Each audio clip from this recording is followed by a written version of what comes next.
Ngelele ngiphinde futhi nginamukelela kuNqambothi Media TV 18 engane zakwethu ngicela ukuthi uyavelela ikhasi ngicela wenze okufanelekile ucofa subscribe ulike bese uphawula ngemuva kwananzi inkulumo ezolandela. Umlandeli kaMaskandi waziwa kakhulu ngomgibe ezinkundleni zokuxhumana seshiye ngalazi lapha kumthandeni igcwamelisha eveza izinto ezimqhathe nokhuzani. Umgibe ke ngane zakwethu ube umlandeli omkhulu wegcukamelisha ngaphambilini kanti ke manje kubukeka sengathi isishipilelo njengoba umgibe esekhwele wadilika laphana kumthandeni. Kodwa ke ngale ukukhuluma kakhulu wengane zakwethu ake nje uyizwe nansi inkulumo kaMgibe ebhekana ngqo nomculo kaMaskandi umthandeni igcukamelisha. Kanti ke makhohlwa ukucofoza usubscribe. Bheki Khuzani Khosikhona Innocent Mpungose woza ngeke mama woza hlala kule sithi mfethu enhle le nansi hlala la mfethu kule sithi enhle le bese kuthi lokho abakubiza ngembangi yakho lokho lento sindwa izinqa le esisidakwa lesi lokho abathi imbanga kaKhuzani benya nje befanisa ingane yakokhuba nesidakwa into edakwa utshwala ishaya abantu ayinendaba kama brand abo ekhuluma amasimba khuluma udoti ngabantu etshela abantu ayinendaba nabo kodwa lo umculi akahlala kulezi insimbi zerange lapha ngaphandle hlala lapha ngaphandle wena ukotela lapha ingqana lezi laba mfowethu ake ngikhuluma amaqiniso la ngifuna ukuthi ujaje mawujaja ngifuna futhi nazi ukuthi yini into engixabanise enza ukuthi lenja le ibhale izinto enjena ngami uFacebook lenja le ngifuna ukuveza amaqiniso namhlanje ukuthi bengekho emudini yokumphendula ayangiqalela qala uKhuzani has a very good marketing management than lento le kanjani uKhuzani ufike wathi uzokhipha ingoma angazi okumhlaka bani uyokhipha ialbum uyazwa wathi izophuma on that day uthe sesuka Khuzani ngiyayivuma mfethu imarketing team yakho mfethu akusumsangani wathi uKhuzani ngiyayidedela ingoma ngubani isikhathi ngo2 ayizindaba umhlaba wonke all ama provinces ase-South Africa wawulinde ingoma kaKhuzani nabo bonke abantu abasebenza out of this country babelinde ingoma kaKhuzani ayizindaba umfana okwazi ukumaketha umsebenzi wakhe nowuthandayo umsebenzi wakhe ongadakwa utshwala dakelwe emsebenzini wakhe ayizindaba ngisho I remember ngangisemsebenzini I kept on going ku YouTube ngibheka ukuthi uKhuzani useyifakileni ingoma zakhe ngisho ku Facebook I think it was about 1 o'clock or 12:30 wavela uKhuzani wapost ingoma esemotweni uyazwa le ngoma ethi angazi wena uzwelo mama wakho ngoba ukhulisa ngokutotosa yabona uKhuzani ngoma wayenza kwaungathi ifoni wayibambe kanje angazi kanjani but elokhe eshaya izandla kanje umhlaba wonke was watching him umhlaba wonke was waiting for 2 o'clock the whole world was waiting for 2 o'clock ilento ezokuthi ingoma zakho ziyaKhuzani kube lula ukushaya amamillion early then eza lento le cause sasilinde sonke u2 imagine abantu bebe ngaphandle kwesitolo belinde ukuthi isitolo sivulwe masivulwa bathi vuphakathi abantu ileyo nto uKhuzani ingoma zakhe wathi mayi-add zaricha u2 million very quick ngoba mningi umthamo wabantu wakulindela ingoma zikaKhuzani on that day. Khuzani your marketing team bhuti wami ngicela ukuthi uyiholele iyawushaya umsebenzi wayo bhuti wami banike imali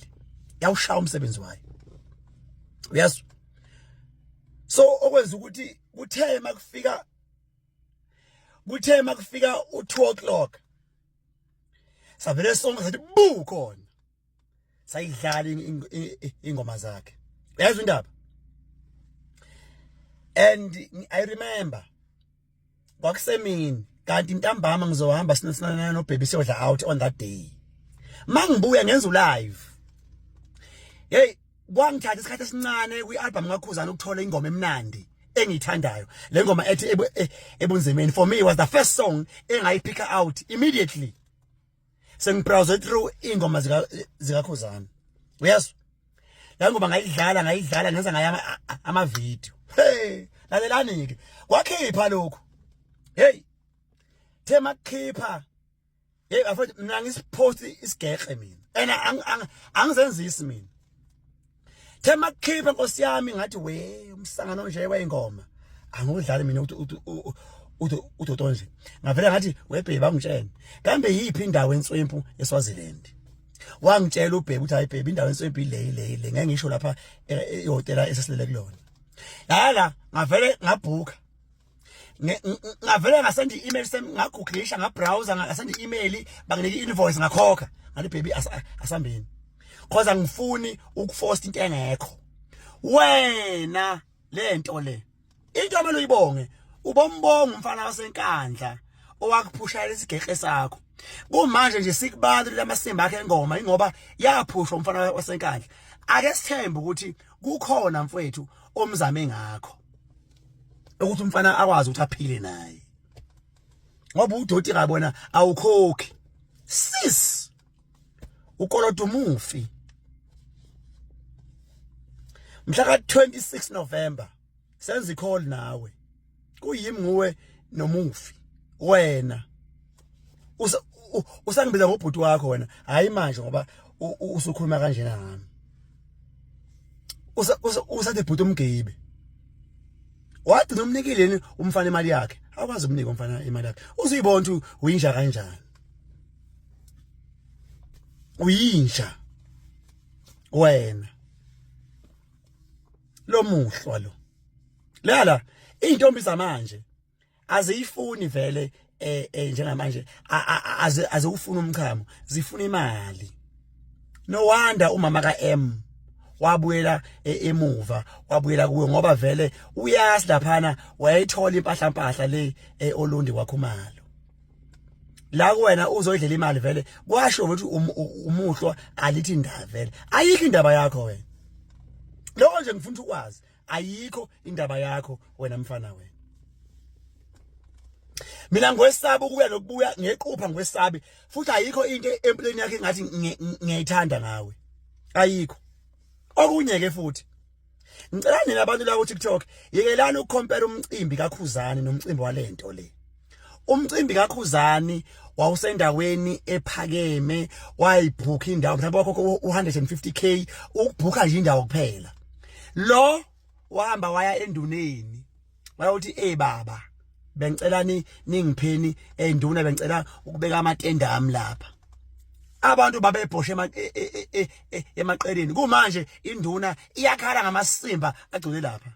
bebhosha khona abantu amachoice lotho yes so awukwazi ukuyicomparison nalomfolo walenkandla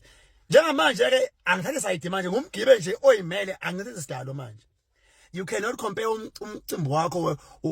onambungulu nomcimbi kaKhuzani how umcimbi wasobhuqweni ba nosizwe Ndlovu nje mfethu bangamahlathi nje so ngathi ufuna ukuhlala kwi VIP na VIP yini lamasimba lawani lento uhlala etsheni iVIP VIP yakhona ohleze etsheni ukhona etsheni so namhlanje nje yekela ukuyifanisa nokukhulu kuKhuzani khona akadakelwa kwimedia asanganeli uKhuzani kwimedia phuma nje uKhuzani awusobe wafika kwilevel eKhuzani yokuyiphatha Khuzani uyakwazi ukuyiphatha I represent and a present ibrand yakhe kwi social media akafani nawe ungaphinde uyifanise noKhuzani wena mbhungulu wena phuma nje uKhuzani phuma nje phuma uphele uKhuzani akafani nawe hamba uya kwimedia I'm sure una umuntu esifazane othandana naye uzosisanganela uzimdola la uzothi izinqa ngazi ozenza kuphi na kuphi emaceleni oshayacima uqonda ukuthini enganeni zakho ngoba usele uqonda ukuthini go baby mama mina ebadala wendoda mina ngizele mina ngiyane ingane eyiningi and angifuni isex life yami yaziwe abantu abaclose nami wena uyotshela imedia ukuthi wena wawulala noZimdola tshela imedia ukuthi singa ngaze njani yes uyabona angeke ubone ukhuba enza lo masimba lawo angeke nje umbone wena into ukuthi uyaqhoma ngathi awuchomi uyalahla even more uyalahla zininga. I wonder why you still have those sponsors sponsoring you. Someone oyiphethe ubuhlathi nje ngawe uyimbungulu kabi namfana wena uyimbungulu kabi wena mfana wena. So namhlanje nje wazi ukuthi wena uyinkosi eyimbungulu wena umgibeke lo mfana wena. Iyafunakala imali kamufi baba khokha imali kamufi uma ungafuni lokho ngizodedela ama voice note mina angisangani phela mina ngodela ngempela futhi kufunakala imali kamufi baba ngikunika 15 days ukukhokha imali kamufi ngiyazi nokwazi ukuthi kwakumalini yeah 15 days yafunakala imali kamufi namfana uthanda ukubukwa danko school out.